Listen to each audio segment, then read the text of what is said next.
بسم اللہ الرحمن الرحیم۔ السلام علیکم ورحمۃ اللہ وبرکاتہ۔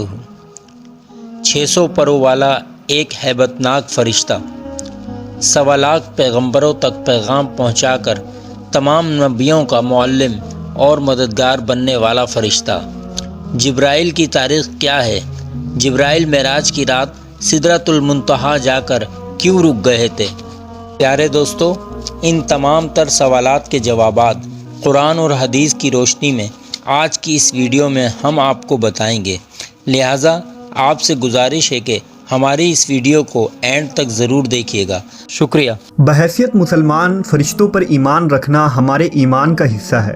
ہر مسلمان اقرار کرتا ہے کہ وہ ایمان لایا ہے اللہ پہ، اس کے فرشتوں پہ اور اس کی کتابوں پہ اور اس کے رسولوں پہ اور قیامت کے دن اور مرنے کے بعد پھر زندہ ہونے پہ۔ اسلام میں فرشتے آسمانوں پہ رہنے والی برگزیدہ اور بابرکت ایسے مخلوق ہیں جو خطا سے پاک اور معصوم ہیں۔ ان کی پیدائش انسانوں سے پہلے ہوئی ہے۔ اللہ نے ان کی تخلیق نور سے کی ہے۔ وہ اللہ کی حمد و ثنا بیان کرتے ہیں اور اس کی طرف سے عائد مختلف ذمہ داریوں پر مامور ہے۔ اللہ تعالیٰ کا پیغام انسانوں تک پہنچانا انہی فرشتوں کے ذمے ہے۔ ان تمام فرشتوں میں 4 مشہور فرشتے ہیں جن کے نام حضرت جبرائیل، میکائیل، اسرافیل اور عزرائیل علیہ السلام ہیں۔ ان تمام فرشتوں میں حضرت جبرائیل علیہ السلام تمام فرشتوں کے سردار اور سب سے برتر ہیں۔ روایتوں کے مطابق فرشتوں کے 12 قبائل ہیں۔ ہر قبیلے میں فرشتوں کی تعداد زمین کے ذرات کے برابر ہے۔ عرش الہی کے 6 لاکھ پردے ہیں جن کے ارد گرد فرشتے ہمیشہ گھومتے رہتے ہیں۔ ہر پردے کے گرد اس قدر فرشتے ہیں جتنے دریا میں قطرے، لہٰذا ان کی صحیح تعداد کا علم صرف اللہ کو ہے۔ جبرائیل علیہ السلام کو اللہ کے دربار میں سب سے زیادہ قرب حاصل ہے۔ جبرائیل کے معنی عبداللہ یعنی اللہ کا بندہ ہے، میکائیل کے معنی عبید اللہ اور اسرافیل کے معنی عبد الرحمن ہے۔ دراصل ہر وہ لفظ جو ایل کے ساتھ منسلک ہو وہ اللہ کی عبادت کرنے والا ہے۔ قرآن پاک میں 3 مقامات پر جبرائیل علیہ السلام کا نام آیا ہے۔ بعض جگہ انہیں روح القدس اور روح الامین بھی کہا گیا ہے۔ جب جبرائیل علیہ السلام عالم وجود میں آئے تو فوراً سجدے میں گر پڑے اور یہ سجدہ تقریباً 30,000 سالوں کی مدت میں ختم ہوا۔ جبرائیل نے جب سجدے سے سر اٹھایا تو اللہ تعالیٰ کا ارشاد ہوا، ہم نے تمہیں نور خاص سے پیدا کیا اور تمام خواہشات، نفسیات، جسمانی بیماریوں، تلاش معاش سے بری رکھا ہے۔ تمہیں کوئی بہکانے والا اور راہ راست سے بھٹکانے والا نہیں ہوگا۔ جبرائیل علیہ السلام کی پاکی کا انتظام کچھ اس طرح کیا گیا کہ جنت میں ایک نہر تعمیر ہوئی جس میں جبرائیل علیہ السلام داخل ہو کر غوطہ لگاتے ہیں اور باہر آ کے اپنے پر کو جھاڑتے ہیں۔ غوطہ لگانے کے بعد جتنے قطرے ان کے پروں سے گرتے ہیں، اللہ ہر قطروں سے ایک فرشتہ پیدا فرماتا ہے۔ حالانکہ جبرائیل علیہ السلام کے 600 پر ہیں، اگر ایک پر پھیلا دیں تو آسمان کے کنارے چھپ جائیں۔ جب اللہ نے حضرت آدم علیہ السلام کو پیدا کرنا چاہا تو حضرت جبرائیل کو حکم دیا تھا کہ زمین پر جاؤ اور مٹی لے کر آؤ تاکہ اس سے آدم کو تیار کیا جائے۔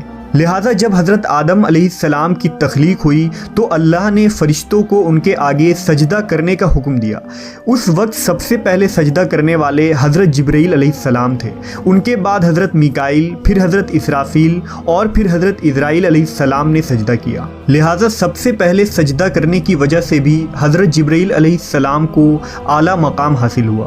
حضرت جبرائیل کو پیغمبروں پر وحی نازل کرنے اور آزمائش میں ان کی مدد کرنے کے کام پر مامور فرمایا گیا تھا۔ حضرت جبرائیل آدم علیہ السلام پر 12 مرتبہ نازل ہوئے، حضرت ادریس علیہ السلام پر 4 مرتبہ، حضرت ابراہیم پر 42 مرتبہ، موسیٰ علیہ السلام پر 400 مرتبہ، عیسیٰ علیہ السلام پر 13 مرتبہ اور آخری نبی حضرت محمد صلی اللہ علیہ وسلم پر 24,000 مرتبہ نازل ہوئے۔ تمام انبیاء اکرام کے سیرت میں حضرت جبرائیل علیہ السلام کا ایک اہم کردار رہا۔ جب حضرت نوح علیہ السلام نے عظیم طوفان سے پہلے کشتی بنانے کا ارادہ کیا تو وہ حضرت جبرائیل تھے جنہوں نے آپ کو کشتی بنانا سکھایا۔ جب ابراہیم علیہ السلام کو نمرود نے آگ میں ڈالا تو اس وقت حضرت جبرائیل نے آگ کو گلزار بنا دیا۔ جب یوسف علیہ السلام کو ان کے بھائیوں نے کنویں میں پھینک دیا تو حضرت جبرائیل تیز رفتاری سے کنویں کے اندر گئے اور حضرت یوسف کو اپنے پروں میں تھام لیا، نیز کنویں میں انہیں حوصلہ دیا۔ جب جبرائیل علیہ السلام لوط علیہ السلام کے یہاں مہمان بن کر ٹھہرے اور قوم لوط نے ان کے گھر کا گھیراؤ کر لیا تو حضرت جبرائیل نے ان لوگوں کے منہ پر اپنا پر یوں مارا کہ وہ سارے لوگ اندھے ہو گئے۔ اس کے بعد قوم لوط کے علاقے کو اپنے پروں پر اٹھا لیا جو 5 شہر پر محیط تھا اور انہیں زمین پر پٹک دیا۔ جب زکریا علیہ السلام نے اللہ سے اولاد کی دعا مانگی تو جبرائیل علیہ السلام ایک خوبصورت جوان کی شکل میں ان کے پاس آئے اور انہیں ایک نیک و صالح اولاد کی خوشرنجی دی۔ حضرت عیسیٰ علیہ السلام کی پیدائش بھی جبرائیل علیہ السلام کے کلمہ کن سے ہوئی۔ مختصر یہ کہ پیغمبروں کے واقعات میں حضرت جبرائیل علیہ السلام کا ایسا کردار ہے گویا آپ نے دنیا کی تاریخ کو بدل ڈالا۔ تمام نبیوں کے پاس حضرت جبرائیل انسانی شکل میں آتے تھے، لیکن آخری نبی حضرت محمد صلی اللہ علیہ وسلم نے حضرت جبرائیل کو ان کی اصلی حالت میں دیکھا ہے۔ جبرائیل امین اور حضور صلی اللہ علیہ وسلم کی پہلی ملاقات کا واقعہ نہایت ہی دلچسپ ہے۔ دراصل حضور کو تنہائی پسند تھی اور آپ غار حرا میں جا کر عبادت کیا کرتے تھے، لہٰذا ایک دن غار حرا میں آپ عبادت میں مشغول تھے۔ اس اثنا میں آپ صلی اللہ علیہ وسلم کے پاس ایک فرشتہ آیا اور کہا پڑھو۔ آپ نے کہا میں پڑھ نہیں سکتا۔ فرشتے نے آپ کو سختی سے دبا دیا، پھر چھوڑ دیا اور کہا پڑھو۔ حضور نے کہا میں نہیں پڑھ سکتا۔ فرشتے نے دوسری مرتبہ دبایا، پھر چھوڑ دیا اور کہا پڑھو۔ حضور نے کہا میں نہیں پڑھ سکتا۔ تیسری دفعہ اس فرشتے نے آپ کو پھر دبایا اور چھوڑ دیا اور کہا اپنے اس پروردگار کا نام لے کر پڑھو جس نے انسان کو پیدا کیا۔ اس کے بعد آپ صلی اللہ علیہ وسلم گھر واپس آئے۔ آپ کا دل لرز رہا تھا۔ آپ اپنی زوجہ حضرت خدیجہ کے پاس آئے اور کہا مجھے کمبل اڑا دو، لہٰذا انہوں نے آپ کو کمبل اڑا دیا۔ جب آپ کی گھبراہٹ کچھ کم ہوئی تو آپ نے حضرت خدیجہ کو سارا واقعہ بتایا۔ اس کے بعد حضرت خدیجہ آپ صلی اللہ علیہ وسلم کو اپنے چچا زاد بھائی ورقہ بن نوفل کے پاس لے گئیں۔ ورقہ ان لوگوں میں سے تھے جو موحد تھے اور اہل مکہ کے شرک و بت پرستی سے بیزار ہو کر نصرانی ہو گئے تھے اور انجیل کا عبرانی زبان سے عربی میں ترجمہ بھی کیا تھا۔ وہ بہت بوڑھے اور نابینا ہو چکے تھے۔ حضرت خدیجہ نے ان سے کہا کہ بھائی جان آپ اپنے بھتیجے کی بات سنیے۔ ورقہ بن نوفل نے کہا کہ بتائیے آپ نے کیا دیکھا؟